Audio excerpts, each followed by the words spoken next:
we are going to go ahead and get started. I'm Jill, and today's topic, we're going to be talking about some ways to live life, some lifestyle habits to help us have lower cholesterol levels. So we're going to talk just a little bit first about what cholesterol is. It's a soft, waxy, fat-like substance. And sometimes I describe this to people, if it's not too gross, as being kind of like earwax, but and we do need this. It's not just a bad thing, but it floats around in our bloodstream. It is a fat, basically, and we have it in all of our cells of our body. So it is something we need. We use it to form cell membranes, so the thing that keeps our cells together, for creating various hormones, for making vitamin D, and then some of the components that help us digest food. So again, it is something we need. Sometimes it gets kind of a bad rap because we always talk about those levels being high. But it is something our body uses. And where it comes from, particularly, it's made by anything that has a liver. So we have a liver. It's made by us. We can make our own. We make about 80% of what we need, or about 1,000 milligrams each day. And it's true that cholesterol is made by any living organism that has a liver, so animals that have livers are going to have cholesterol as well. On the other hand, plants are not going to have cholesterol because they don't have a liver. And so I always tell people, we shouldn't be too offended, but when you walk in the grocery store and you look at a jar of peanut butter and it says no cholesterol, they haven't lied, they have been truthful, but last time I checked, a peanut was not an animal, it was a plant product or legume, whatever you want to call it. So it's kind of like saying, you're kind of insulting my intelligence that, of course, peanut butter should not have cholesterol in it. So the other place that we get some of our cholesterol is from our food sources. Typically those are going to be animal products or animal in nature. And that's where we get the balance of our cholesterol. So when we look at cholesterol, the thing you want to keep in mind, we talked about it being a fat-like substance. You want to keep in mind the bloodstream is more of a water-based system, and if you've ever tried to mix fat and oil, or fat and water, liquid, there we go, they don't mix really well. And so in order for this cholesterol to travel throughout our body to get to all the muscle cells that need to use it or to make the hormones and things, is we have these carriers that take the cholesterol and carry it through the body. And the first one we're going to talk about is the LDL, or low-density lipoprotein. This is the first of, we're going to talk about just two of the carriers. And when we talk about LDL, what this particle is it's a particle that's about 80% fat and 20% protein. And the protein is sort of on the outside, and the fat's sort of in the middle of this little particle. And these LDL particles travel through the bloodstream, and they actually carry the cholesterol to the different places in the body where we need them. But because they are large particles, as they travel, sometimes they're dropping off packages of cholesterol so the body can use it. But sometimes if we have a lot of LDL, you can imagine where if there's a whole bunch of LDLs dropping off packages, maybe we're going to have too many packages dropped off in our bloodstream. So our goal for that LDL, or low density lipoprotein, is to be somewhere in that 100 to 130 milligrams per deciliter range. And this is one of the things that we look at when we do the health screening each year. And our goal for that is to be 126 or less, I believe, is where we aim for that. Now ultimately, we'd really like this LDL to be 100 or less, because again, these are big particles that kind of make messes wherever they go. Sometimes I describe LDL as if I had a nice stack of toys over there in the corner, a nice shelving system, and we put like 4 or 5 small children in here and walked away. What's this place going to look like in about 10 minutes when we come back? Nice stacked up toys, probably strewn all over. That's kind of how I like to look at what LDL does to us. Once we see those LDL numbers getting up above 160, this is where we tend to see more risk for coronary heart disease. So we really like to keep those LDL particles in tow, so they're not getting way out of line. At the same time, we need some. So this is not something that we should be, I want my LDLs to be 0. That's also not a good plan, because we do need some of these particles. The other cholesterol carrier is the HDL, or high density lipoprotein. Sometimes we refer to this as H for happy. This is your good cholesterol, and L is for lousy. So if you can't remember which is which, that's one way you can do that. But the HDL, or high density lipoprotein, is about 80% protein and 20% fat. And because, again, fat's blobby and protein is a lot more tight and compact, these particles are much, much smaller. And as they travel through the bloodstream, their job is to pick up the excess particles that the LDLs left over in the cells to use. So they travel through the vessel and they're like, oh, there's a mess, and they pick it up. And they travel, oh, another mess, and they pick it up. Wouldn't you like to have a whole bunch of these in your house? Heck, that'd be awesome. Anyway, so then they take these particles of leftover stuff to the liver, and the HDL says, hey, liver, I was out, doing my business. I found all this stuff. And the liver says, okay, let me go ahead and take care of that. I'll get rid of it. You go ahead and get some more. So it sends those LDL particles back out to gather some more. So you can see where having a good amount of these HDL particles would be a good plan. And we know that the higher amount of these HDLs have, you can imagine the cleaner your vessel should be, so less risk for some of the heart disease issues. So our goal for HDL is at least 40 or more for men and 50 or more for women. Women need just a little bit more because estrogen kind of protects us from heart disease, and as we go through that change and lose estrogen, the HDLs do tend to drop a little bit. So we make women's goal a little bit higher. So again, what you can see is what we really want is a balance of these two things. We don't want that balance to be out of line. And if that balance does get out of line, we have more LDL or the bad stuff, what can happen is we end up with excess plaques in the vessels. And the plaques by themselves aren't a problem as long as the blood can get by. But if something happens and that plaque erupts and it breaks open, then we have a clot. And if that clot happens somewhere in one of the little vessels around the heart, we get a heart attack. If that clot or that breakage happens in one of the vessels, in the vessels up by the head or the brain, we end up then with a stroke. So these are things that we want to kind of stay away from, hopefully not have happening. So we're going to change gears just a little bit and look at, since we understand now what cholesterol is, kind of the different foods or fats that affect our cholesterols. And one of the things we aren't really going to cover today, maybe interestingly enough, is we're not really going to talk about dietary cholesterol. So the cholesterol that you get from eating a piece of meat, we're not really going to focus on that, because what the research has showed is that the cholesterol we eat doesn't really increase our serum cholesterol levels. It is actually the fat that we eat, and more specifically the trans fat and the saturated fat that we eat, that affects our serum cholesterol. So we are actually going to focus more on the fat than the actual cholesterol. But if you wanted to know, we need 300 milligrams or less of cholesterol from other sources coming into our diet each day. Again, because we can make most of the cholesterol that we need, so we don't have to get it as much from an outside source. So we're going to start talking about saturated fat. And again, if you remember only one or two things, know that saturated fat will raise your cholesterol more than a lot of other things that we eat. So this is something we want to be careful with. Saturated fat raises total cholesterol as well as that bad or lousy LDL. Typically, saturated fat is solid at room temperature.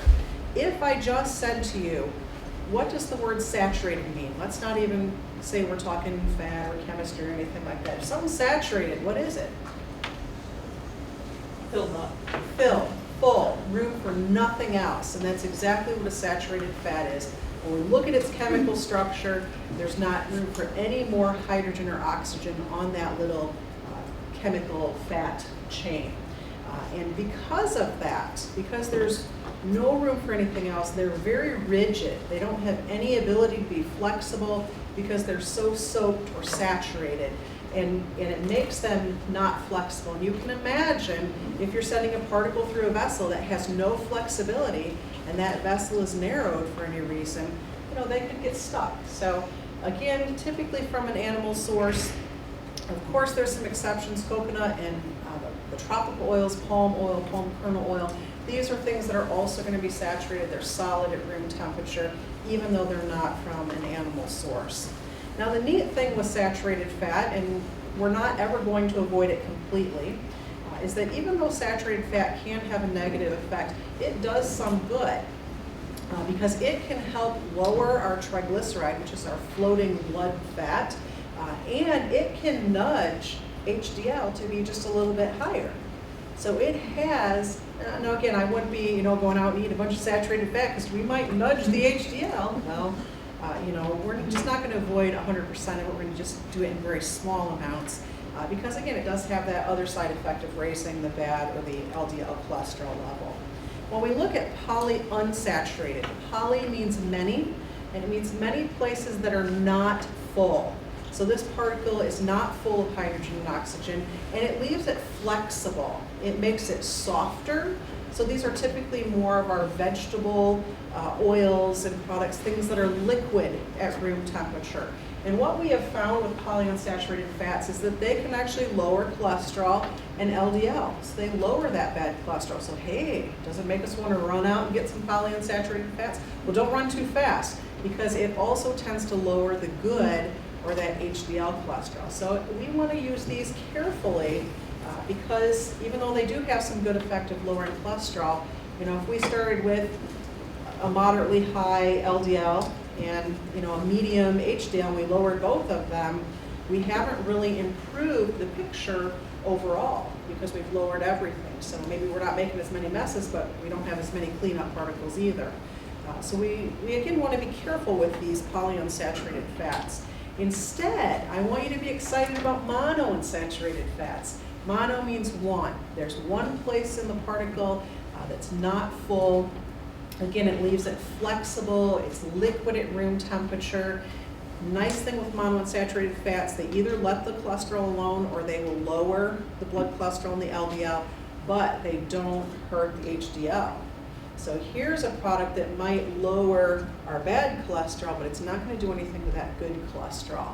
So if we're going to have something, this is a little bit better bet. But again, before you run out to grab a bottle of olive oil, because it's good, you want to keep in mind that all the fats we're talking about have the same calories, and that is 9 calories per gram. They are very concentrated. Most of our carbohydrates and proteins are 4 calories per gram. So this is a very concentrated source of calories. We don't want to be chowing down on these because, hey, Jill said this is good for my cholesterol, and then we gain 20 pounds because we ate so much concentrated food. So again, keeping in mind moderate portions of these. But if we're going to have it, this is a good option. So things like nuts and avocados are also part along with the olive and canola oil. So now we're all excited about the good things. We're going to talk about one last thing, and that's trans fat. And what this is it's a byproduct of changing a liquid oil into a solid. And this process happens through a chemical process. So a few chemicals, what we're doing is we're pushing hydrogen back onto those unsaturated particles and making them saturated. Now, why would we do that? Can you think of any examples where we took a liquid fat and we turned it into a solid? Any ideas of examples of what that would be?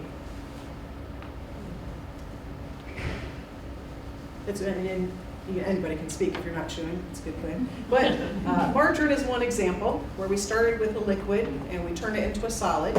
Shortening as well, so like a Crisco type product where we started with something liquid and we moved it into that solid state. And what we have found is that these trans fats are actually worse than the saturated fat.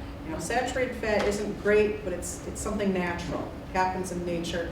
Trans fats are not good, but they happen because we modified something. And what we find with these is that the trans fats increase the total cholesterol, they increase the bad cholesterol, they increase the floating blood fat or the triglycerides, and they decrease the HDL. So you just can't really get any worse than that combination. And I put the word hydrogenated down at the bottom because that's how we know when there's a potential for trans fats. Hydrogenated is that process, or hydrogenation, where we're pushing hydrogen back onto that particle, and it is the byproducts of that are those trans fats. So these are things that obviously we're going to want to be careful not to use a lot of. So in general, our recommendations are to keep your total caloric intake when we talk about fat to about 30% or less of your calories coming from fat, which is an awesome number, but doesn't really mean a whole bunch. So I'm going to calculate it instead and say about 50 to 60 grams of fat if you need 1,800 calories. Now, if you need a few more calories, you bump that up a little bit. If you need a few less, you bump it down. It gives you a rough idea. In general, most of the foods we eat should be about 5 grams or less of fat per serving. That doesn't mean if we pick something up and it has 8, oh, I can't eat this. Well, yeah, we can. We just know that it has a little bit more. Maybe we eat a smaller portion. So again, we're not excluding anything, but using that as kind of a rough guideline is a good plan. We also want to keep our saturated fat limited to about 10% of our total caloric intake.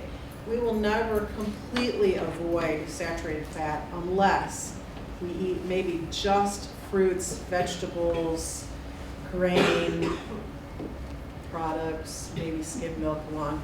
We're not going to avoid it unless we're very, very strict on our intake. And I don't think that would really be fun anyways. So we try to keep the saturated fat to about 15 to 25 grams a day, which is trying to aim for most foods being 3 grams of saturated fat or less per serving.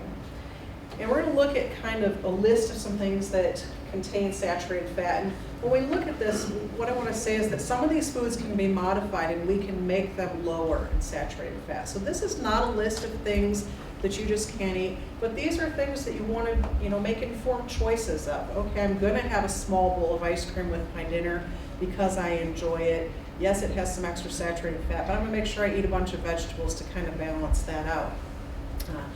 Beef and pork, we can eat those things. What if we trim the fat off? What if we grill them so fat can drip away so we decrease that saturated fat intake? It's not that we can't have these, we're just make some modifications. If I use butter, I'm only maybe going to use a little teeny tiny bit, or maybe I buy reduced fat sour cream, or instead of whole milk, I do a 1% milk where we've taken some of that fat out. The neat thing with milk, if you don't homogenize it and push that fat together, the fat comes to the top. You can take the fat off. The bottom part, the liquid fraction of milk, is a great high nutrient containing product. It's just that fat that made it not as good for us.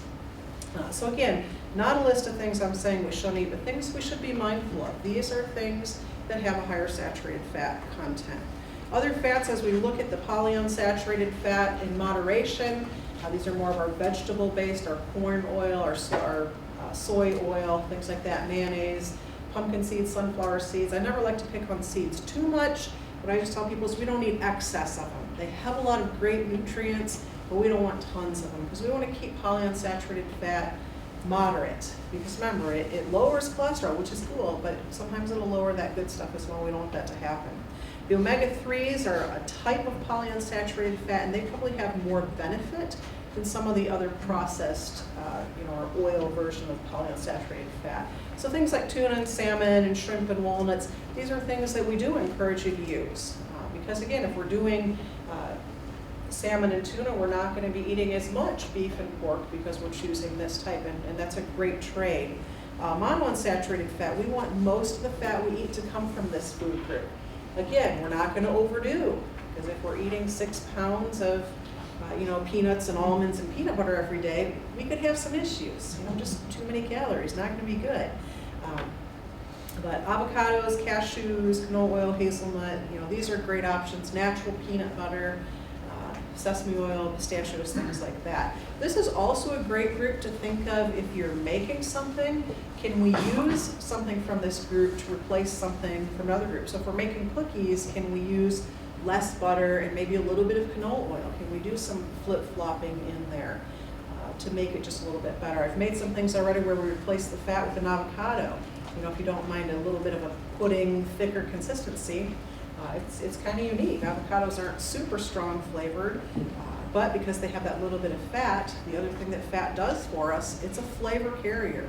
So we want some fat. We don't want to avoid fat completely. Plus, when we eat a little fat, it digests slow. It creates satiety. We're happy, we're satisfied longer if we have a little bit of fat in there. The next thing we're going to look at, and I did not want to use the word avoid, because that would be the list you'd want to write down and make sure you ate before you started any special eating plan, but to limit more strictly. So even being a little more cautious with these things, because these are going to be those trans fats, things that are hydrogenated, where we've processed the fat. So it's going to be our vegetable shortening, our hard stick margarine. Tub margarine is a little bit less hydrogenated, it makes it a little bit better for us if we're going to use it. Now you might say, why do we make these hydrogenated products? Why do we use this type of fat? Any guesses of why we would use hydrogenated fat? And it's in tons of stuff that sits on a shelf for a long time. Longer shelf life. Longer shelf life. When you hydrogenate, it prevents fats from becoming rancid, and it also can be done pretty economically. It's cheaper than some of the other fats. So, if we were making cookies, and let's say we made a cookie today with some butter and flour and sugar, and we put it in a good airtight container and we didn't eat it, how long is the life of that cookie really good? Maybe 2, 3, 4 days. If you freeze it, maybe a little bit longer. But you can go to the store and pull one of those store-bought cookies, and you can open that foil packet and take that cookie out, and it's like perfectly soft and cookie, and you can fold that back up and set it on the counter, and a week later you can pull that package out, and what is that cookie like? Soft and cookie, not bad tasting or deteriorated, because those things are shelf stable, but those are also things that are going to be more likely to have those trans fats in them. And again, if you're a cookie maker and you're going to supply cookies to every grocery store, let's just say even, in this area of Ohio, do you want to go to every store every 3 days, or do you want to go to every store every 3 weeks? What's going to be better for your budget? We look at that. It's going to be better to go less often, have something that lasts a little bit longer. So again, we're not saying we can't have any of these products. A lot of these things, when we look at, I always look at the store products. Those are the things that sit on the shelves longer. Those are things that are going to be more likely to have hydrogenated fat. And that word hydrogenated, if you see that word in the ingredient label in one of the first 3 or 4 spots, to me that's something that's going to say, okay, if we're going to have this, how many people can we give this to so everybody gets the smallest portion? Because we know this stuff is not good. The amount, often they'll set an amount of how much is good to have. The amount for trans fat that they've discovered is 0. They don't have any little threshold. If it's okay to have a few grams, they really say 0. It's just really not good for our body. But it's in a lot of stuff we commonly eat. So again, if we can take these things and, cookies, can we make them on our own? Can we do, some butter and some olive oil and make a better cookie where now we control that and a lot less chance of having those trans fats in there? Can we make our own, icings or things like that? Again, hopefully things we're not doing all the time, but again, by some minor changes we can make it a little bit better. So again, we want to be more cautious with these. Replacing the processed foods with more nutrition-filled foods.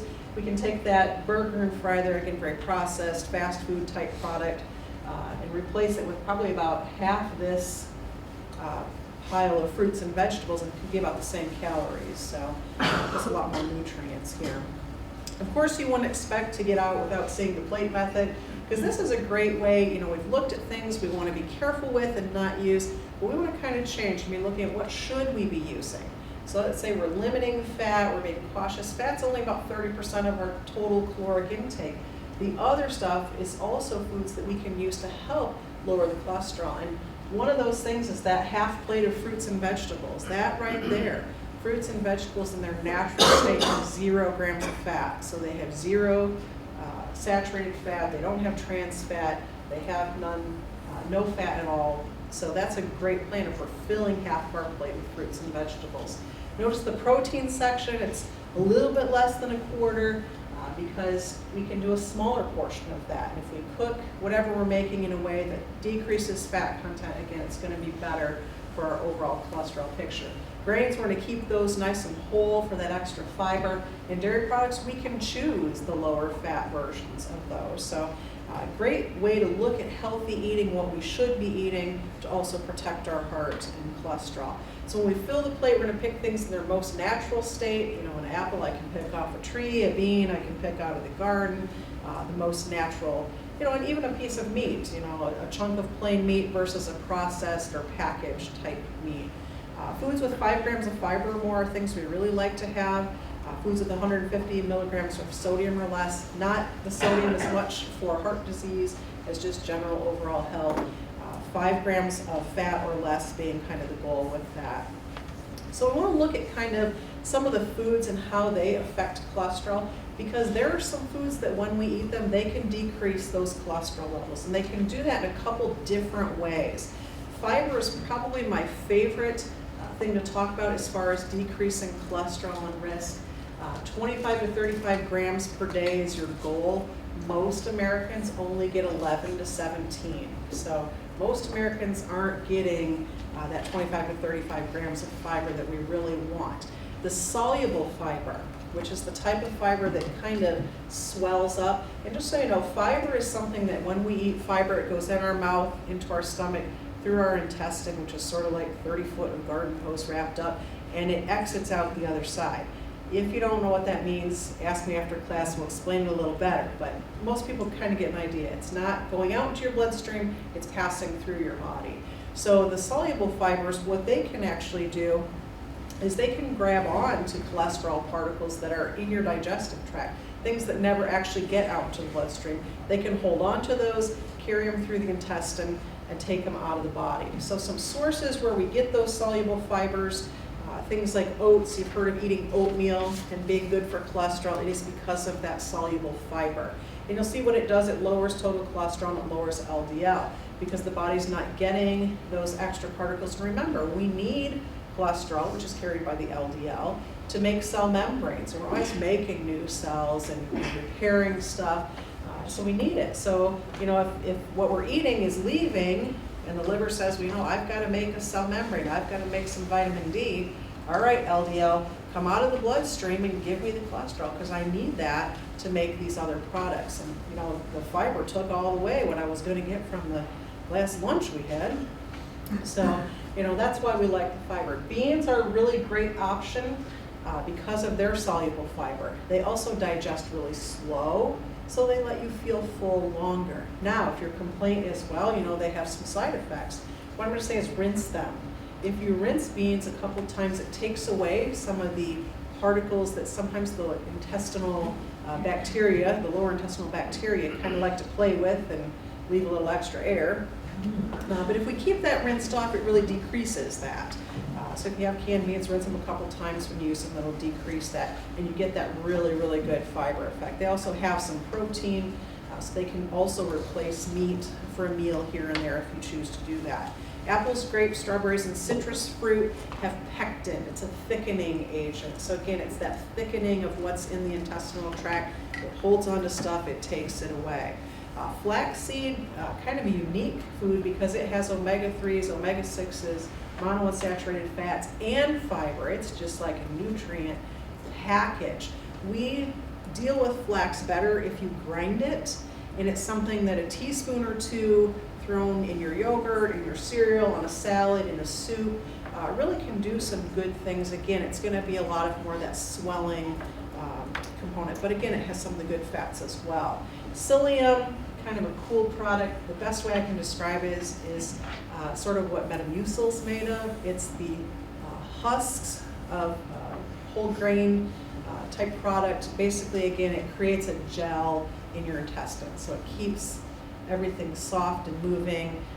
It's a good product, again, for grabbing and holding on to stuff. So that's really our benefit of fiber. Again, it's going to come from our fruits, vegetables, whole grains, that type of stuff.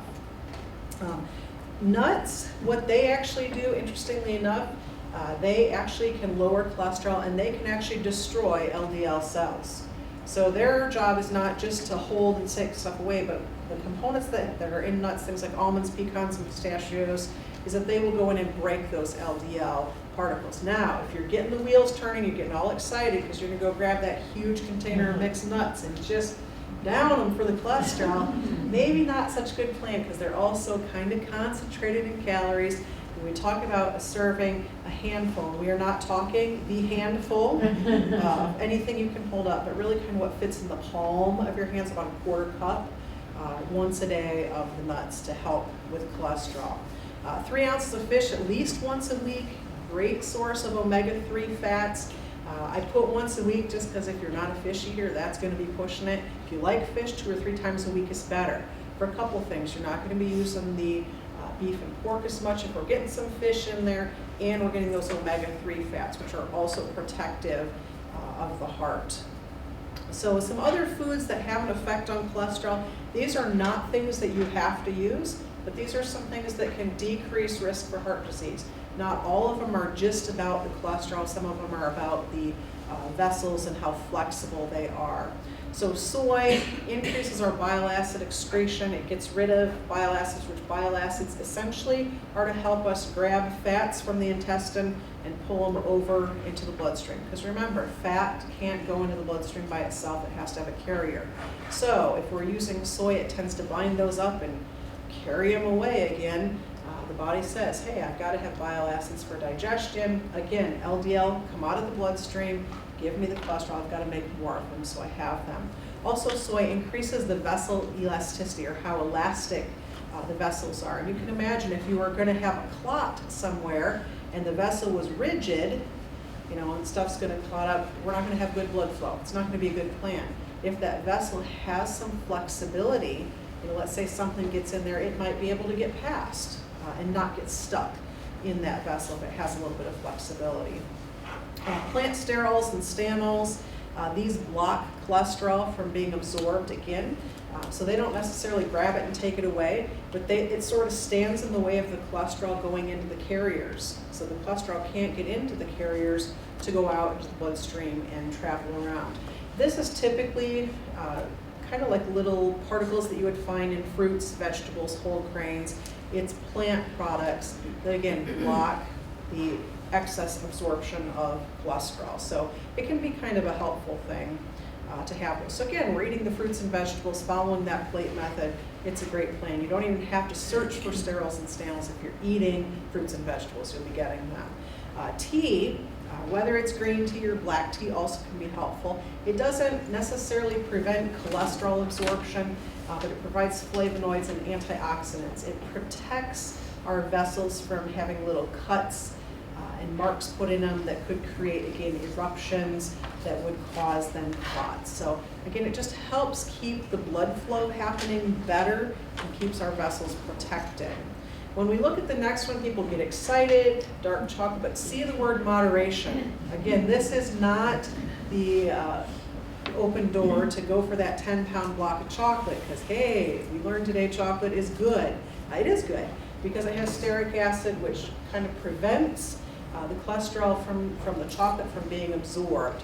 So it is a good thing. It also affects our neurotransmitters, which means it calms us down, peace. So that stress we had goes away, and stress tends to increase risk for heart disease. So chocolate just has that good effect, but notice moderation. So when we talk about that, what I just tell people is like 2 Dove dark chocolates, maybe at the tail of a meal, or 2 Hershey's Kisses, again the dark chocolate at the end of a meal, or if you're a deli, or get a good quality chocolate because it's going to have more of that stearic acid in it.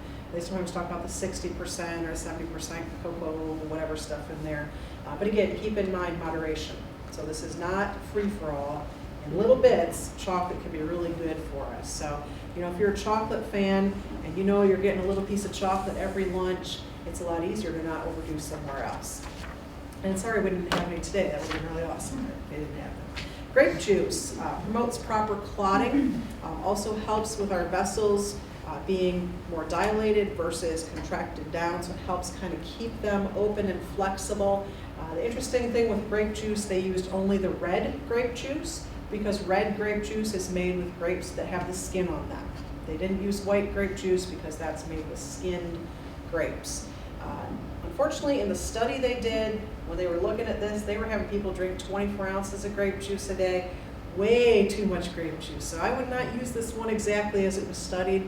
If you want a little bit of grape juice because of that resveratrol, that's the active ingredient that tends to help us, use a little bit. Use this one as kind of a minor help to our heart health. It's just a little bit.